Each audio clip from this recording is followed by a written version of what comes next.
Close your eyes for a second and imagine you're back in the office.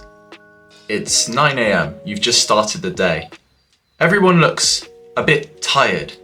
It feels like you're in a zombie apocalypse because no one has got enough sleep.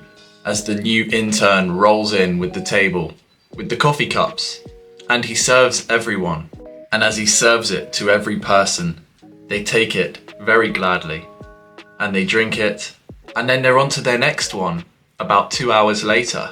They say they're going to take it easy on the coffee, but in fact, they need it. So much so that they end up going through 3 in a day, or even more. Because after all, coffee is very addictive. It literally contains a drug, caffeine, and it's like having alcohol or smoking in its effects that it keeps you coming back.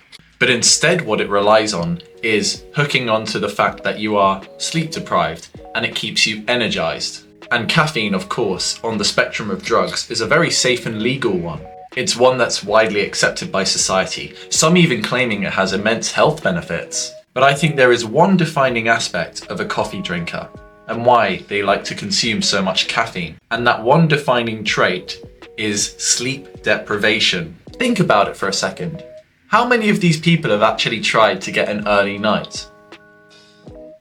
It may be hard because of the pre-existing caffeine inside of them. The effects can last up to 8 hours, maybe even more sometimes for some people. And so consuming the coffee throughout the day results in a positive feedback loop where the coffee drinker has the caffeine inside of them, which in turn causes them to go to bed later depending on the time of day that they drink it, which pushes their bedtime back even further, causing them to go to bed later, going into work the next day even more sleep deprived, and the cycle continues.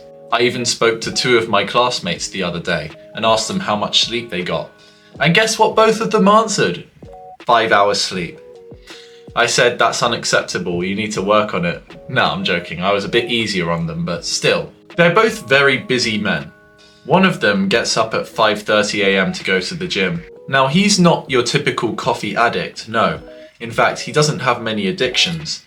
But sometimes, because of that lack of sleep, he relies on coffee. You'll notice a theme here. My other friend who got 5 hours of sleep, he's just busy at night. He likes to work on his projects. He runs a society at university after all. And in the morning, he's back up, maybe has another meeting or class. He's got a lot in his schedule, all right? And again, the recurring theme is he would maybe have a coffee to keep him running in the morning. And again, you notice the lack of sleep in these guys' lives. So how do we address the issue? How do we combat this theme of sleep deprivation? But firstly, it's easiest to visualize how it's possible to convert from a coffee drinking life to a non-coffee drinking life.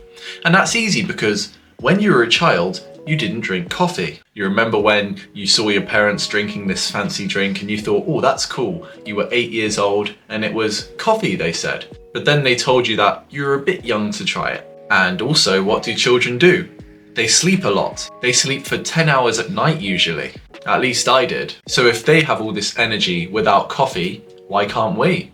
And then you have to put it into practice. Like any habit you usually take part in, like social media scrolling, drinking coffee is an addiction. And the easiest way to get rid of an addiction is to replace it with another, one that is healthy. This could be the gym. Now, how you can replace this coffee addiction with the gym is when those neuron pathways fire and activate to tell you to drink coffee, you then respond to the brain's cue by saying, all right, in response, I will hit the gym instead. How about you replace it with deep breaths instead?